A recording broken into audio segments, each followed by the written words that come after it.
Because when I spoke to George Foreman the other day on the phone, and he said there was a different era of boxing. Before it was desperate. Everyone was, he said he was desperate. It was all about, it wasn't about fame. It wasn't about how many likes on social media. It was just desperate. He was desperate for money. He was desperate just to, make his name. Do you feel like the boxing era is different from how it was when you were fighting? Yeah, I do. But it wasn't desperate for George Foreman because he could fight people that he didn't want to fight.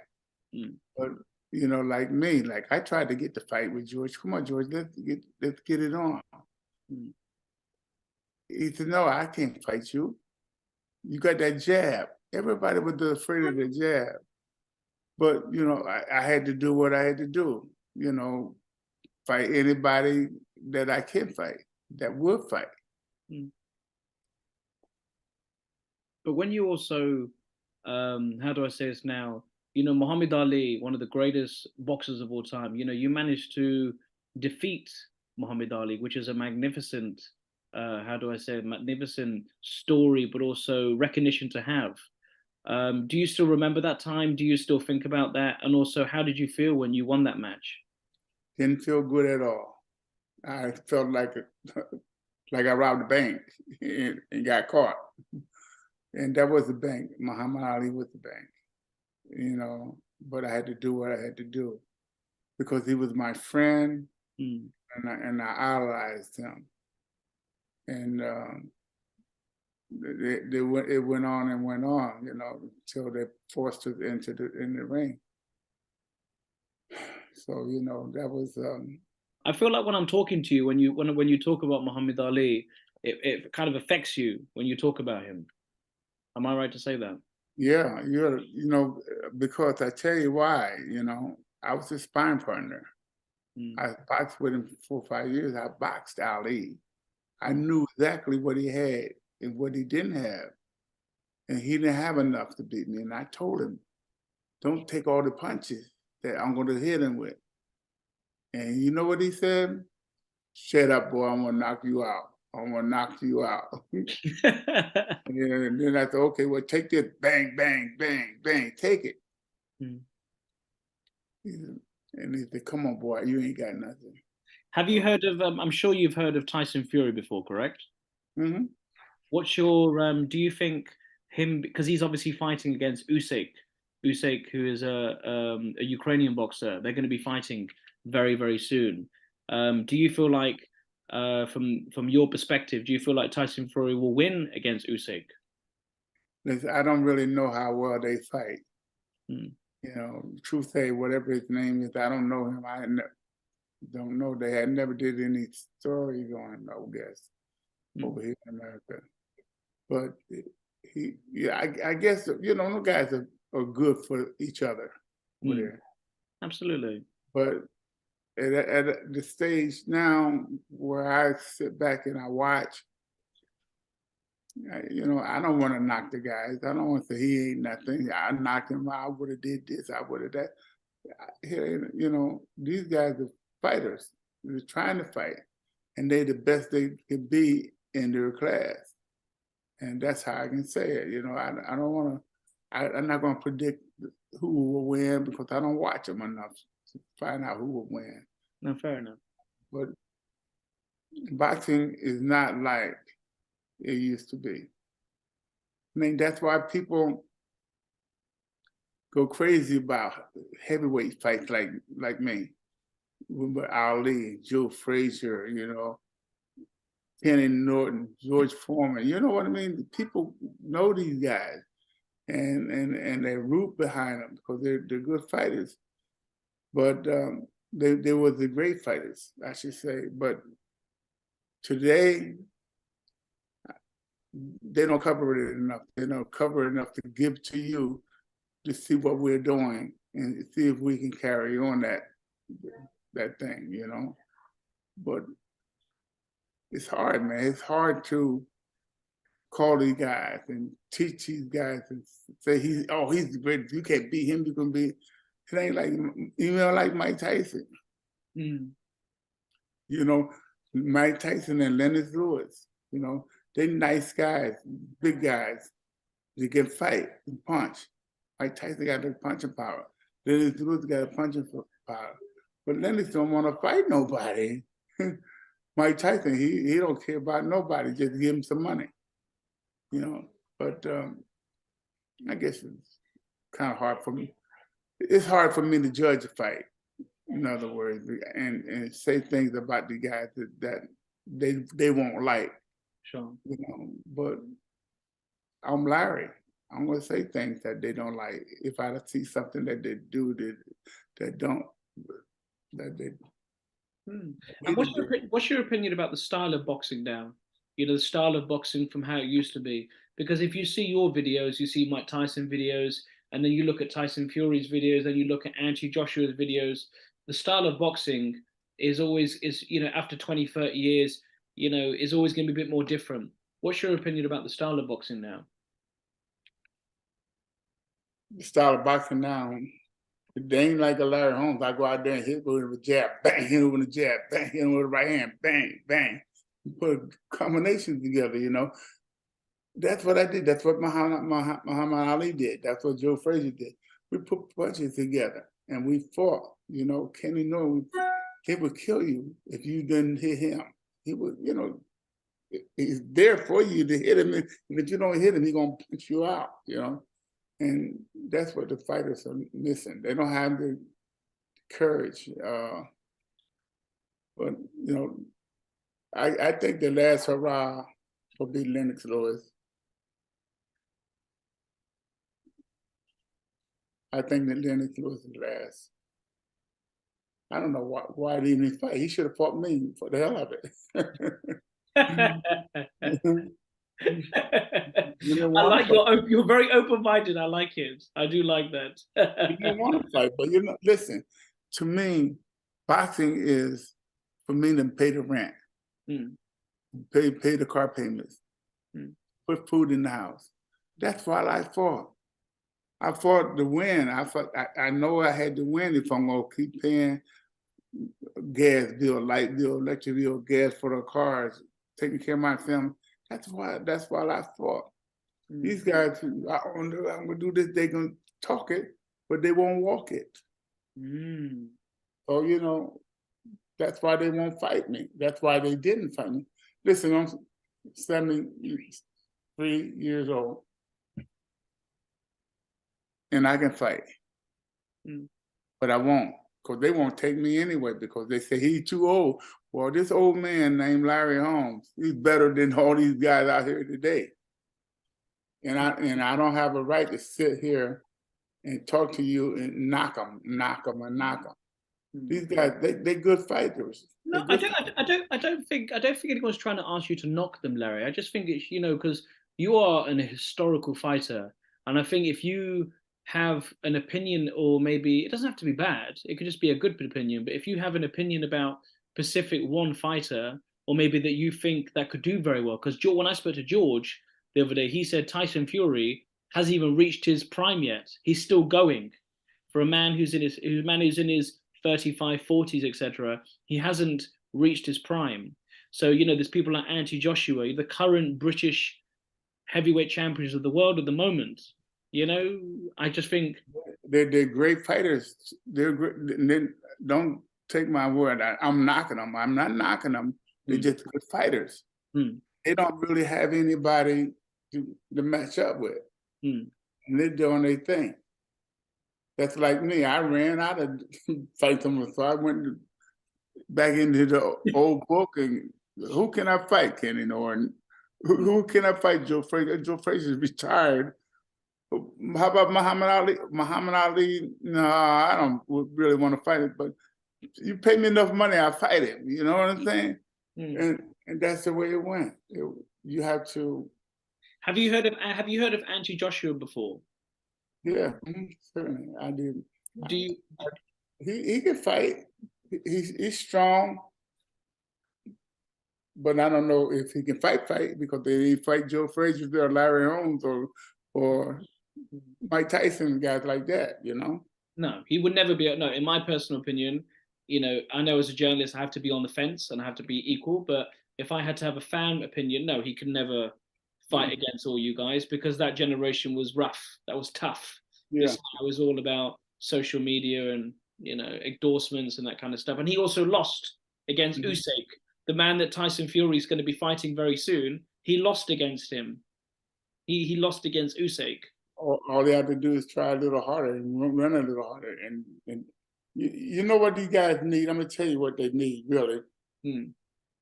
They need Larry Holmes in their corner. They need Larry Holmes there. Whop, whop, whop with that jab. They know that this jab's still good now. You know, they need that. They need me in the corner and throw the jab, duck the right hand, duck the left hooks, you know, duck the body punches. Don't get hit with that stuff. That's what they need. They need somebody to train, not these young kids. They get out of high school and put them in the ring and tell them you're the trainer and you teach them how to fight.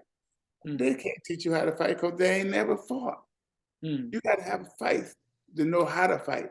You got to get beat up a couple of times to know that you can get beat up. Some guys don't know that they can get beat up. They don't know they can fight, you know. But you get your trainer in there, like a long time ago when I first started, Ernie Butler was my trainer. Never heard of him. Richard Giacchetti came in after that, but I already knew how to fight. Richard Giacchetti, may his soul rest in peace, he can't teach me how to fight because he didn't know how to fight. You know, you got to teach somebody. If do that make any sense? If you don't know how to fight, how you gonna teach somebody? No, fair enough. I respect that. Fair enough. You got to know how to throw the jab. Wow. Man, how you throw that? Well, they did left hand. What they do with the left hand? Now, I'm gonna teach you right now on this camera here. Now you take the hand. You got your hands right here, or right here. Either way, doesn't matter. But and you take it and slap. Let me see you do it. Wow. That's slow, and you're going over that way. Right. Now, yeah, go to straight in front of you. Whop, whop, whop. There you go. Turn that hand over and slap. You slap it. You slap the jab, and then after you slap the jab, right hand come back. You know, bang, bang, bang, bang. That's when the guys in the gym, they say, bang, bang, bang, bang. They don't know what they're saying. But they got to show them how to do it. I knew how to do it. I'm going to ask you another question. I hope it's another one. No, it's a very good question, because I believe that you've got a lot of self-confidence. When I'm hearing you, I believe that you've got a lot of self kind of belief. Yeah. Now, do you think if you were in your prime right now, 30, 25, 40, etc., 40 years old, and you were fighting these generation boxers right now, the current 2023 current boxers right now, Tyson Fury, Anthony Joshua, Usyk, etc., do you believe that they would be a match for you, or you would be a stump for them in order for them to try and overtake you? I'll be a stump for them because they have to know how to fight me. You know, because I circle, go all the way around, I go back and forth, you know, I throw jabs to the body, and I throw jabs to the head, I throw left hooks, I throw right hands, I mix them all up. If these guys get whop, whop, real quick with them jabs and stuff like that, and say, are you hungry? Did you eat yet? Well, eat this, bang, bang, bang, you know? That's it, man. You know, you got to bring me over there to show me how to do that. You get your people to put me on the airplane and bring me over there. We're bringing you over, mate. We're definitely bringing you over this year, 100%. I don't know, but they told me that before, and every time I went over there, I paid my own way. No. This. Believe me, I don't lie. No, definitely. Listen, man, because they need to know how to. Two things they need to know how to. Three things. You know, they need to know how to move around the ring. They need to know how to jab, and they got to know how to slap that punch in there. Wow! Did you see that? Did you see it? I saw it. Absolutely. Want to see it again? Please do.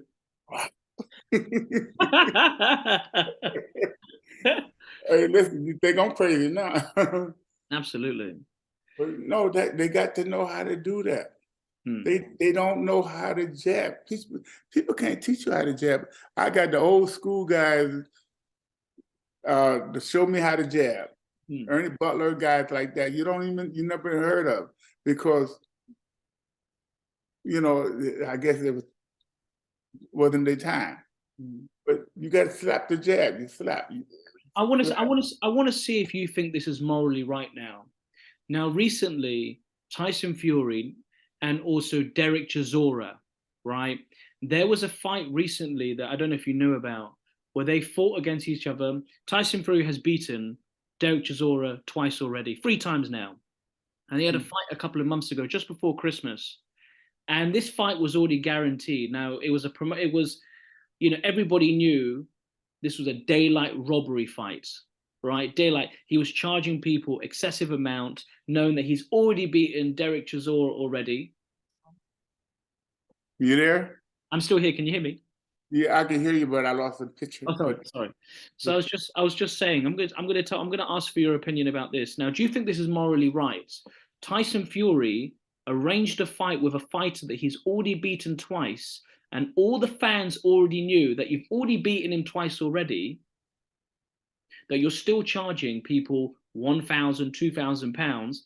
And he goes on the press conference and said to everybody, this is for Derek Chisora. So really, that fight wasn't even a match because he's already beaten Derek Chisora twice. Do you think that's morally right that a world heavyweight champion arranges a fight, Larry Holmes, arranges a fight knowing that he's already beaten him twice, and he's literally, how do I say this? In other words, the fan said, this is ridiculous. You can't have a fight like this. Well, it's a fight for the fighter, for the fight that he had before that didn't make it to the top to get that money that he's charging, because People he say, already beat him twice. So, so all he's doing is exercising again. But he got to exercise right. Basically, the myth behind it was, even though Derek Chisora did say it, and also Tyson said, this is for Derek Chisora's payday. It's a payday for him. So really, in other words, they have fooled the British public into thinking this is an amazing fight. People have no choice but to watch it, but at the same time charge people loads of money to watch a boring fight, knowing that Derek was going to lose. I don't think that's morally correct. That you're cashing in, he's starting a riot now. There will be a riot. How can the promoters promote that kind of a fight? The promoters can't support that kind of fight because he already beat him twice. And you're gonna come out there, it's an exhibition. Put your head guard on, put your big cup on, and you fight 2 minutes around. It was a payday for Derek Chisora. That's what everyone's, and it's true. It was for his children and his family. Basically, that was for him to have his 5, 6, 7 million pounds. But actually, a fight that nobody really wanted to watch. Right. He needed to get out there, give him something. Fighters are not stupid. They know if you're giving them something, or taking it away, you got to give back. If I knew I can go beat this guy, and I know I'm gonna do it because I'm a champion. I'm Larry Holmes, and I'm fighting all your best fighters that you have. But if you fighting your best fight out there, you're putting yourself on the line. That probably enough, I think. My other question is, now, today in the generation we live in, racism in sport, racism in right now, even in journalism, not in journalism, in sports, in anything, any kind of career, discrimination is always there, right? Now, I know Muhammad Ali, I watched a documentary of Muhammad Ali, him being a Muslim, changing his name, etc. People calling him cake, People said that was his slave name. And when he changed, people didn't want to call him by Muhammad Ali. They wanted to call him his real name, and he didn't like that. There were so many boundaries in that generation, accepting people that were from a color, from a how to say, black, Indian, Asian, Muslim, etc. Do you feel like the world now has become nicer from how it was, from where it happened before? Segregation, discrimination, diversity, etc. And what was it like for you? Hey, listen, it's always going to be black against white, whites against black, Italians, and whatever. They all going to root for themselves. It's just that we eliminated with the amount of people we have that is black to go out there and do it. But it's white folks out there, they still do. They kill that nigga out there, kill that nigga. And that's what they were saying. That nigga ain't no good. That nigga ain't no good. Like, they don't want to hear this, what I'm saying, and because that's a bad word. But they say it, and they do it, and they try to say that, and they root for black and white. They root for them. If you're white, they're gonna root for you louder. No, but it upsets me though, Mr. Larry Holmes, because I come from a diversity. I come from a Muslim background. I come from an Indian background. It annoys me when I hear that people judge people on the basis of their skin and their faith. It's disgusting. Yeah, they always do. They always judge you. Listen, I didn't want to. They judge you. I don't care who you with fighting. White guy, black guy, Muhammad Ali. Ali says the same thing. He was calling George Foreman names and whatever. And Joe Frazier names, and they didn't want to hear that. They didn't want to hear that. He didn't want to hear that. He didn't want to hear calling Joe Frazier Uncle Tom and stuff like that. Joe Frazier didn't like that. I don't know what Uncle Tom mean. What do you mean? I thought my uncle was around. I mean, Ali did that. They do that. They do it under their breath. No, I respect that. No, like when I go places, people say, "Oh, Larry Holmes, that's Larry Holmes." Larry Holmes. I thought Larry Holmes was white. No, Larry Holmes is black. And I don't pay it no mind. And you know what I tell them? Half of my family is white. So what I'm gonna do, huh? Tell my brothers don't marry the white girls? And that's the way it was. And that's the way I left it. Well, you know what it is? I know in America and in England here, is segregation here happening in England? I mean, yes and no. It's just hidden. In America, it's quite obvious. You can see it. You can see it. The George Floyd situation that happened in the George Floyd, that was disgusting in my opinion. The George Floyd happened because that was pure racism. But people say that happens every day. The only question is George Floyd was on camera. But people say, it happens every day and every night. I wonder sometimes when my brothers go to bed at night, they're going to bed with a white woman. So what? I hear anything about the color of the skin. It's about the way you act, the way you treat people, and how much you respect people. That's what it is. Absolutely. Absolutely. If my wife was white, I'd have married her. Yes, because you're an accepting person, but some people are non-educated. You understand? Some people don't understand the word etiquette and respect. Etiquette and respect is a lot of knowledge to have, and if you don't have that, some people don't have that. Some people they're quite close-minded. They got to deal with the family. They got to accept people the way they are, whatever they are. You got to accept it. And do you think racism, in your opinion, will ever improve, or do you think it'll always be there? Because my father's told me racism is a very hidden. It's hidden in us, in all human beings. Yeah, I tell you what, have a party and invite all the white people, and then after you invite all the white people, then you invite all the black people. The black people ain't gonna go for that too much. And they go, man, he got like this black guy over there, black guy over there, white guy over there, white guy. He ain't gonna go for it. It's just it's nature. I don't know what it is. I'm happy. I'm sure you are. I'm happy. I'm sure you are. I see it. I see it a lot of times. People say, Larry Holmes here. Oh, who the fuck Larry Holmes is? They don't care. They don't want to give me my props. That's the way it is. I don't know if you remember, going off topic a bit now, going to more kind of news kind of section, because you're a legend, I'm sure you have your opinion. We're talking about racism here. Now, a year and a half ago, there was a very outspoken, I mean, in my opinion, I don't particularly like this gentleman very much at all. He said there was a gentleman called Kanye West, a famous rapper, right, in America. Kanye West. Mm-hmm. He came on national TMZ, a very big known, massive American kind of channel, and said that slavery was a choice. Now, to me, I think that's utterly disgusting. Utterly disgusting.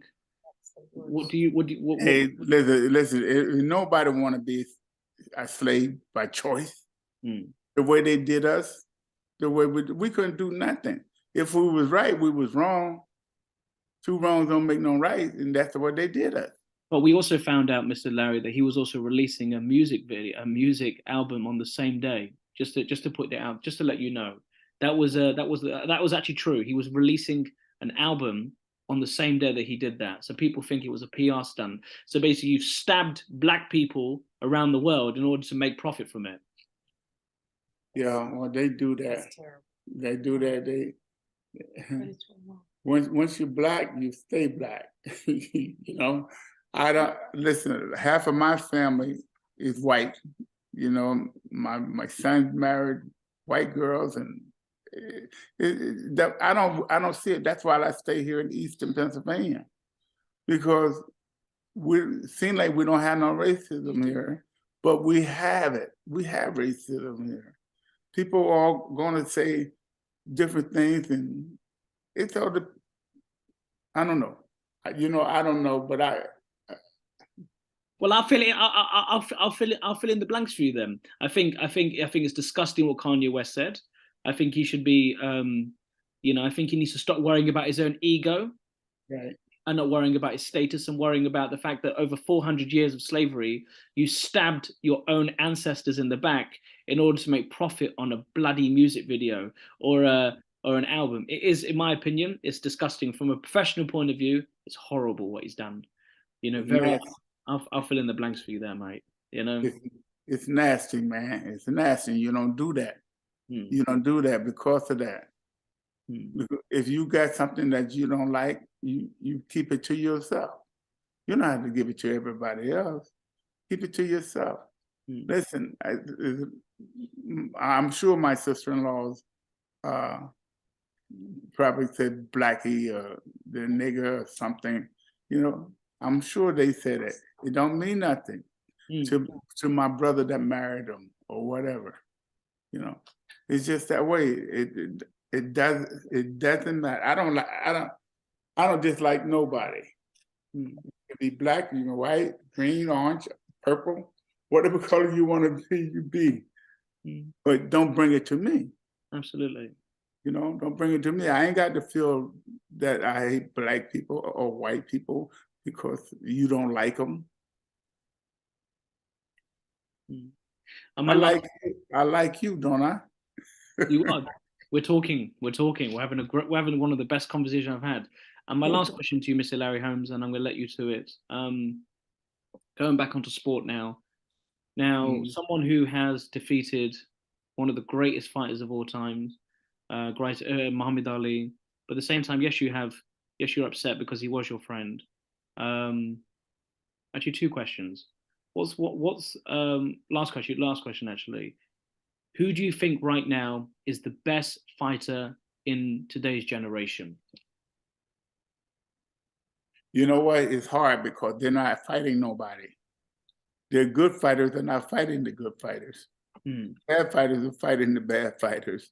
You know, but if like I heard it on the radio the other day, Mike Tyson he's training over here, training over there. Let's go and get one person said, no, he's cocky. Mike is not cocky when somebody tell him that he can't fight or he ain't good. Yeah, he got to have attitude then.